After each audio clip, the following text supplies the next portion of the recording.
제가 여름 휴가를 갔다가 막바지에 한번 고향에 갔다 왔습니다. 고향에 갔다가 부모님과 장인 장모님을 찾아뵌 다음에 장인어른께서 올라가면서 기차에서 읽을 책을 한 권을 주셨습니다. 매헌이 목사님의 죄와 세상을 이기는 능력 십자가라는 제목의 작은, 그렇게 많지 않은 한 120, 130페이지 정도 되는 작은 책이었습니다. 기차 안에서 보내는 2시간 동안 그 책을 읽으면서 엄청난 찔림이 있었습니다. 나의 중심에 진짜 복음이 있나? 복음 안에서 난 진짜 정죄함 없는 평안을 누리고 있나? 복음을 내 자신에게, 그리고 내 교우들에게, 내 청년들에게 잘 전하고 있나? 이런 생각도 하면서 찔림도 있었는데 동시에 또 엄청나게 큰 은혜와 감격도 있었습니다. 그래, 내가 복음을 전할 수 있는 능력이나 자격이나 이런 것이 전혀 없는 그런 인간인데, 그럼에도 불구하고 예수 그리스도의 십자가 은혜로 인해서 죄사함을 받고 그 놀라운 복음을 전할 수 있다는 것이 나에게 얼마나 큰 은혜이고 감격인가. 그래서 이 책을 읽고 올라와서 이 은혜를 먼저 청년부에게 전해야 되겠다 하고 청년부에 전했던 말씀입니다. 십자가 복음, 이보다 더 중요한 게 없습니다. 오늘 본문 말씀입니다. 내가 너희 중에서 예수 그리스도와 그가 십자가에 못 박히신 것 외에는 아무것도 알지 아니하기로 작정하였습니다. 지금 바울 사도가 어떤 맥락에서 이 말씀을 하고 있는지, 이 말을 전하고 있는지 한번 잠시 살펴보겠습니다. 바울 사도가 2차 선교 여행을 할 당시에 고린도 지역에서 한 1년 6개월 정도 열심히 복음을 전했습니다. 복음 사역의 열매로 고린도에는 예수 그리스도 믿는 사람들이 모인 고린도 교회가 딱 세워졌습니다. 바울 사도는 고린도에만 그러나 계속 머물고 있을 수는 없었습니다. 복음이 필요한 다른 곳으로 이동해서 복음을 전해야 하는 사명이 바울 사도에게는 있었기 때문입니다. 그래서 다른 곳으로 가서 복음 전했습니다. 그러다 3차 선교여행 중에 에베소에 있을 때 고린도 교회가 어떤 상황에 처해 있는지 그 소식을 듣게 되었습니다. 고린도 교회에 너무나도 많은 문제들이 생겼습니다. 바울의 인도 가운데 세례를 받고 신앙생활을 시작해서 바울을 자랑스럽게 여겼던 바울파가 있었습니다. 고린도 교회에 바울 사도 이후에 후임 지도자였던 아볼로가 있었는데 아볼로를 따르는 아볼로파들이 있었습니다. 또 베드로를 따르는 게바파가 있었고, 아마도 생전에 예수님으로부터 그 치유의 기적을 입었던 사람들로 구성되어 있는 그리스도파, 파들이 이렇게도 많이도 나눠져 있었던 겁니다. 사실 모두가 진정으로 예수 그리스도와 십자가 복음만을 믿고 있다면 뭔 파벌이 나눠지겠습니까? 근데 이 사람들은 나에게 세례를 베풀어 준 사람이 예수 그리스도보다 더 소중했습니다. 나의 신앙생활을 지도해 준 사람이 예수 그리스도보다 더 중요했습니다. 혹은 치유의 기적과 경험 같은 것들을 많이 가지고 있는 사람이 예수 그리스도보다 더 중요했습니다. 그러다 보니까 예수 그리스도 안에서 하나로 한 마음이 되는 게 아니라 각자 자기 좋은 사람 따라서 파벌이 형성됐던 겁니다. 뿐만 아니라 고린도전서에는 고린도 교회에는 우상숭배나 음행이나 교회 안의 분쟁을 부끄럽게 세상 법정 재판에 맡기는 이런 문제, 또 육체를 가볍게 여기고 함부로 놀리는 태도, 결혼이나 은사와 같은 수많은 부분에서 문제가 발생해서 굉장히 어지러운 상황이었습니다. 하나님의 은혜 가운데 세워진 이 고린도 교회가 겪고 있는 혼란과 진통을 바라보면서 바울 사도가 정말로 마음이 많이 아팠을 겁니다. 주님의 교회인데 어쩌다 이리 됐을꼬. 이런 상황에서 바울 사도가 고린도 교회를 위해 무엇을 하라고 주 예수 그리스도로부터 부르심을 받고 보내심을 받았느냐. 혼란스러운 상황이잖아요. 근데 이런 상황 가운데서 바울 사도가 고린도 교회를 위해서 해야 하는 가장 시급한 일, 가장 우선되는 일이 무엇이냐는 겁니다. 그 답이 고린도전서 1장 17절 말씀과 오늘 본문 고린도전서 2장 2절 말씀에 담겨 있습니다. 고린도전서 1장 17절을 제가 읽겠습니다.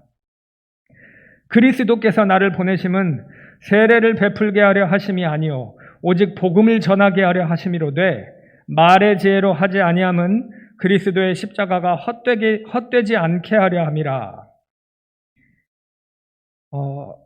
당시에 고린도 교회가 아까 파벌이 많이 나눠져 있었다고 말씀드렸잖아요. 누구에게 세례를 받아서 누구파 이렇게 갈라져 있었다고요.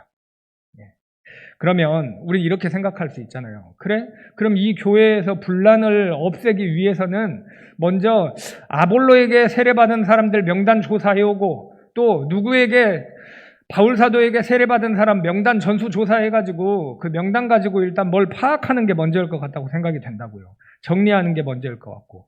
그러나 오직 하나님께서 바울 사도에게 명했던 일은 그리스도의 십자가가 헛되지 않도록 언변이나 지혜가 아닌 복음의 능력을 의존하며 복음 전하는 일이 너희한테는 제일 우선되는 거야. 그걸 먼저 해. 왜냐? 그걸 전해가지고 그게 한 영혼에 심겨서 그 누구보다도 나한테 세례를 베풀어 준 사람, 나한테 뭔가 신앙을 지도해 준 사람, 그런 사람이 아니라 예수 그리스도만이 나에게 가장 중요한 사람이라는 게, 가장 중요하신 분이라는 게 믿어지는 한 사람 한 사람들끼리는 절대 갈라지지 않을 거기 때문에.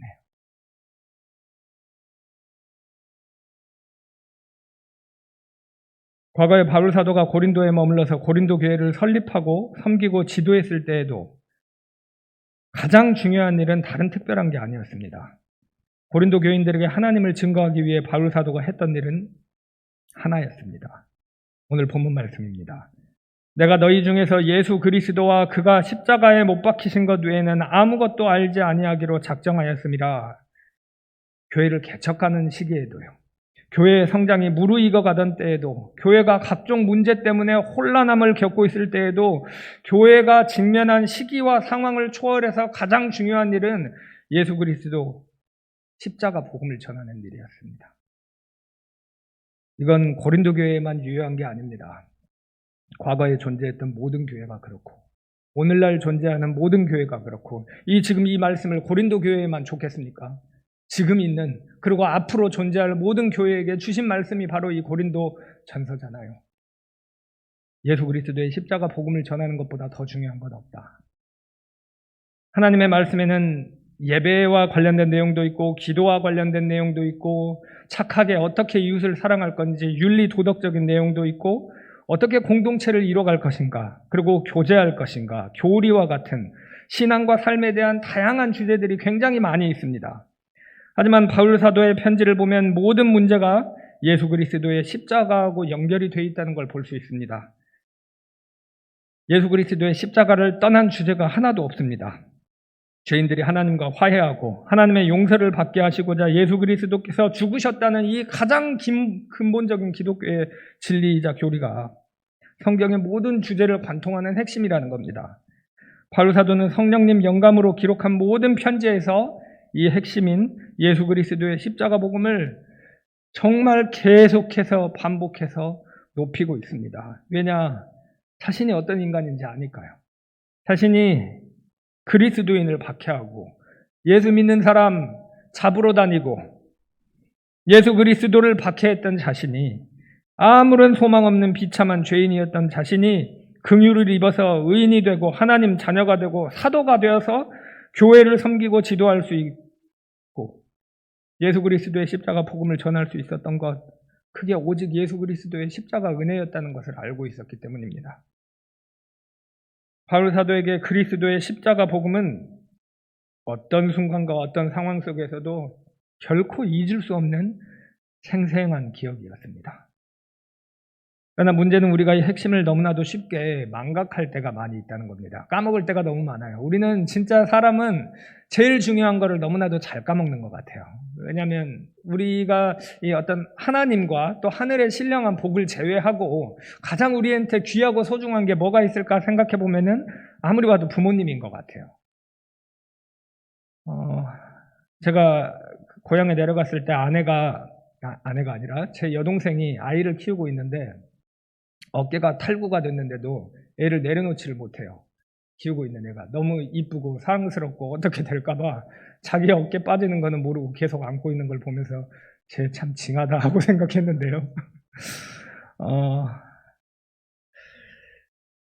예, 부모님의 사랑이 그래요. 근데 우리나 자녀들이 모르겠어요. 어떤 이상한 부모님도 있을 수 있겠지만 보편적으로 자녀가 부모님이 베풀어 주시는 사랑의 100분의 1이나 다 갚을 수 있을지 모르겠어요. 그런데 이런 부모, 소중한 부모님을 만들어주신 분이 하나님이시고 소중한 부모님을 아득히 초월해서 가장 높으시고 존귀하신 예수 그리스도 성삼위 하나님이라는 존재를 우리는 너무 쉽게 망각할 때가 많다는 것입니다.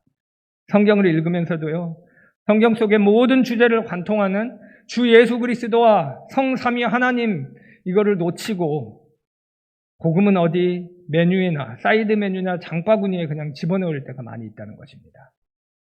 그러나 하나님께서 택하신 자녀들이 십자가 복음을 중심에 놓고 늘 생생히 기억할 수 있게 하나님께서 장치를 주십니다. 끊임없이 도우십니다.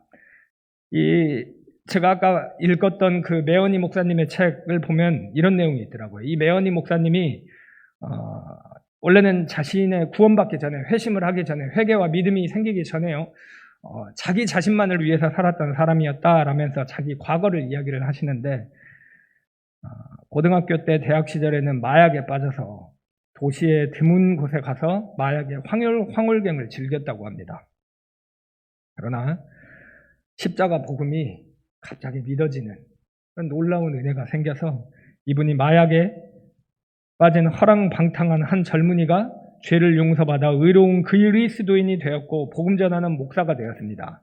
근데 이 매연희 목사님이 주님의 부르심에 따라서 본인이 살았던 그 고향에서 계속 목회 활동을 하셨습니다.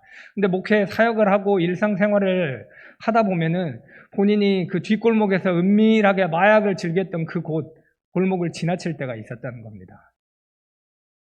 우리는 그런 악했던 과거나 이런 것들 묻어놓고 덮어놓고 들추지 않고 싶잖아요. 누가 그거 알게 되면은 창피하잖아요. 네. 그러나 이 매연희 목사님은 의도적으로 피하지 않았다고 합니다. 이런 흉한 과거가 있었던 곳.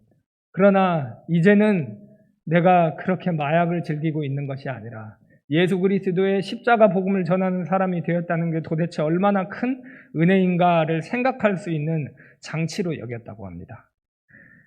우리가 과거에 하나님 앞에서 얼마나 형편없고 얼마나 죄악된 존재였는지 알기 위해서 굳이 막 평생 같은 곳에 살거나 아니면 우리가 극적인 회심을 하기 위해서 꼭 마약이나 기타 심각한 범죄를 저질러야지 꼭 큰 은혜를 받느냐 뭐 이런 거는 아닙니다. 그럴 필요는 없습니다만은 모든 사람이 죄를 지어 하나님의 영광에 이르지 못한 존재로서의 과거를 가지고 있습니다. 회심하기 전에요.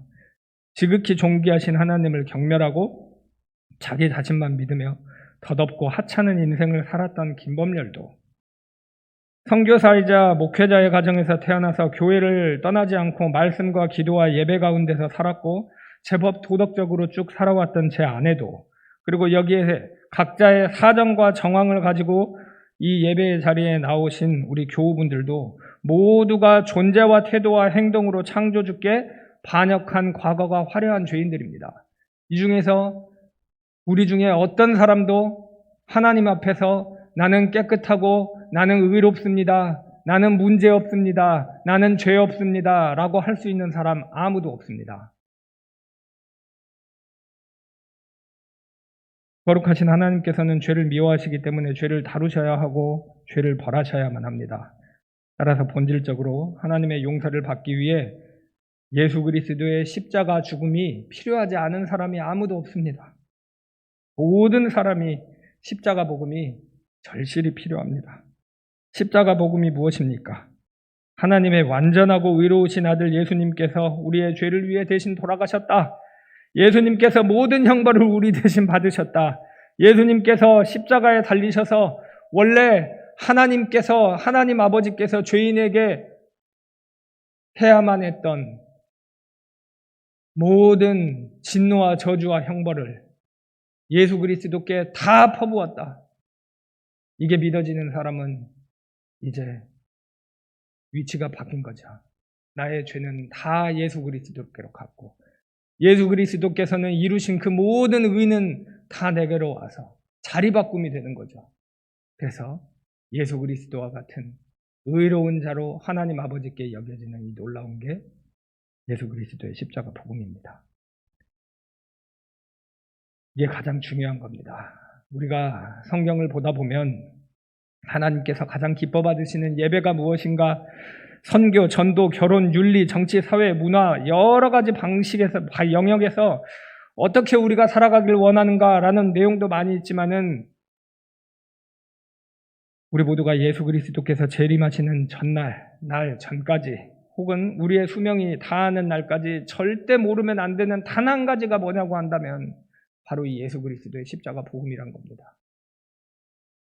아마도 누군가는 어떤 분께서는 설교를 들으면 이렇게 생각하실지도 모릅니다. 예수 그리스도의 십자가 복음 이미 귀에 못이 박힐 정도로 들어서 잘 알고 있는 뻔한 내용이다. 참 감사한 일이에요. 왜냐하면 십자가의 복음의 내용을 알고 있는 것은 우리가 머리로 알고 있는 것도 너무 귀한 일이니까요. 그러나 저도 묻고 싶습니다. 혹시 그런 생각을 하셨다면요. 복음이 귀에 박혀 있을 뿐만 아니라 예수 그리스도의 몸에 못이 박혀 있었던 것처럼 십자가 복음이 우리의 영혼에 단단히 박혀 있느냐? 우리의 신앙과 삶의 중심에 십자가 복음이 정말로 있습니까? 쉽게 대답하기 어려운 질문입니다. 확실한 건 우리가 십자가 복음이 나의 중심에서 우리의 중심에서 벗어나면 벗어날수록 말씀드릴 이런 현상들이 내 안에서 커져갈 거라는 것입니다. 그리고 이런 현상들에 대해서 무덤덤하고 무감각하게 된다는 것입니다. 첫 번째, 구원의 은혜가 가져다주는 기쁨과 감격이 사라졌다. 두 번째, 꾸준한 영적 성숙을 이루지 못하고 제자리 걸음만 하고 있다. 셋째, 하나님을 향한 사랑의 열정이 식어버렸다. 넷째, 신앙생활을 잘 할 수 있게 만드는 새로운 어떤 진리나 새로운 방법이나 새로운 체험이 있지는 않을까 생각하며 찾아다니고 있다. 최악은 이런 현상들에 대해서 그게 뭐가 문제인데 라고 무덤덤하게 생각하는 겁니다. 이런 현상들에 대해서 무덤덤하지 않고 무감각하지 않으시길 바랍니다. 이런 현상들이 내 안에서 일어나고 있다는 사실에 대해서 우리는 놀라고 따끔하고 슬퍼하는 회개가 필요합니다. 저도 기차 안에서 이 질문들을 봤어요. 어떤 면에서는 내가 진짜 예수 그리스도의 십자가 은혜만으로 살아가고 있구나라는 것에 안도감도 있었지만 또 어떤 면에서는 너무 찔리는 거예요. 이게 그리스도의 삶이 아닌데.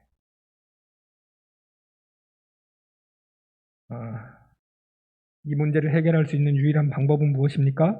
십자가에 못 박히신 예수님의 경이로움에 집중하는 거고 예수님의 십자가 복음을 소중하게 여기는 겁니다. 매연희 목사님의 책에 있는 앵무새 이야기를 하나 인용해 보려고 합니다. 한 사람이 애완동물 가게에서 앵무새 한 마리를 샀어요. 며칠이 지나도 앵무새가 아무 말도 하지를 않는 거예요. 앵무새는 말하는 거 들으려고 산 새잖아요. 그래서 한번 동물 가게를 찾아갔는데 앵무새를 위한 사다리가 필요한 것 같다. 점원이 그렇게 얘기해가지고 사다리를 딱 사다 줬습니다. 근데 앵무새가 그래도 말을 안 하는 거예요. 다시 한번 또 이 가게에 갔습니다. 점원이 그러면 그네를 사다 주면 될 것 같은데요. 그네 사다 줬습니다. 근데 말을 안 하는 거예요. 또 갔습니다. 이번에는 뭐 모형나무, 거울, 장난감 뭐 이런 거 하나하나 이렇게 차례대로 사다 줬어요. 근데 끝까지 이 앵무새가 말을 하지를 않는 겁니다. 그러다가 며칠 후에 그가 앵무새장을 들고 애완동물 가게를 찾아갔는데 그 사람 눈에 눈물이 그렁그렁한 거예요. 앵무새가 죽었어요. 죽은 앵무새를 보면서 상점 주인이 물었습니다. 앵무새가 혹시 죽기 전에 한마디라도 했나요? 울면서 말했답니다. 네, 죽기 직전에 저를 보더니 딱 이 말 한마디 했어요. 그 가게에 먹을 건 안 파니.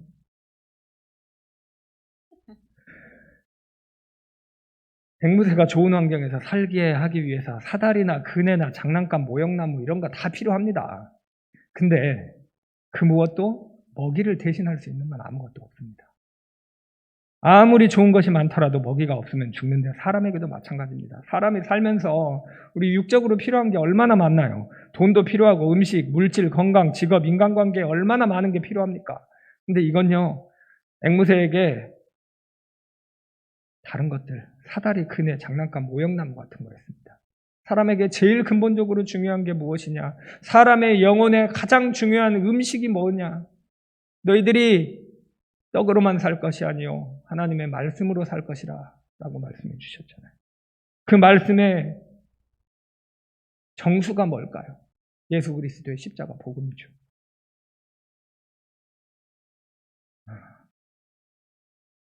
그래서 우리가 늘 항상 정직하게 자기 자신에게 물어야 합니다.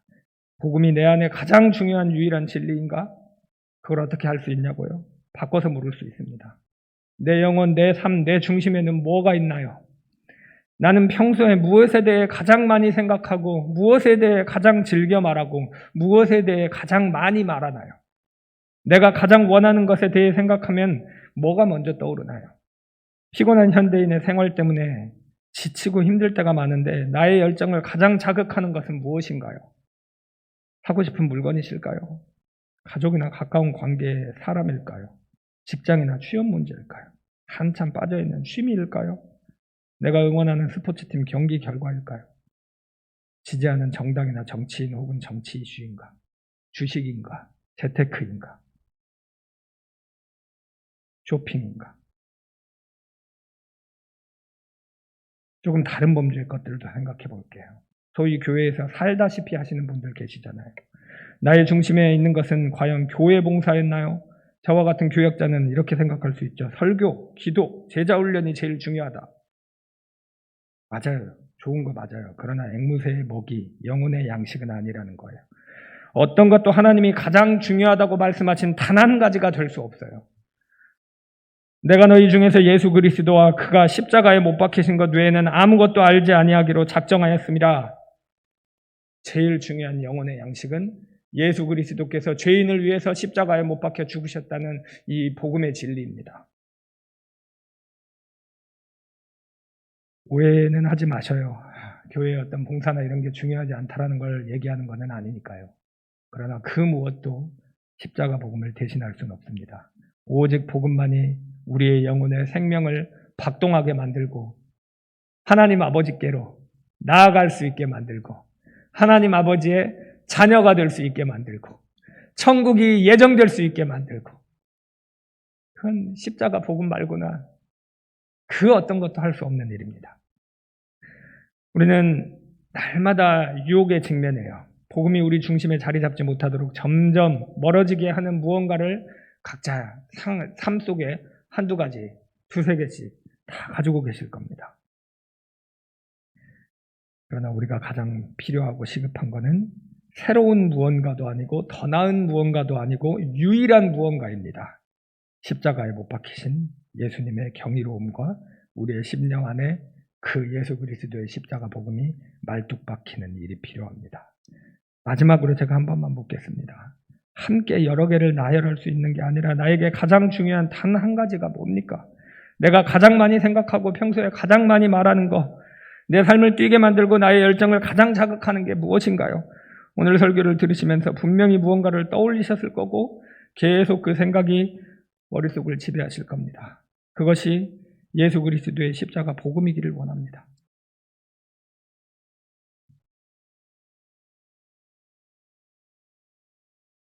깊은 고민 끝에, 신앙의 긴 여정 끝에 우리가 갈라디아서 6장 14절 말씀을 우리의 신앙 고백입니다 하고 고백할 수 있기를 간절히 소망합니다. 내게는 우리 주 예수 그리스도의 십자가 외에는 자랑할 것이 아무것도 없습니다. 기도하시겠습니다.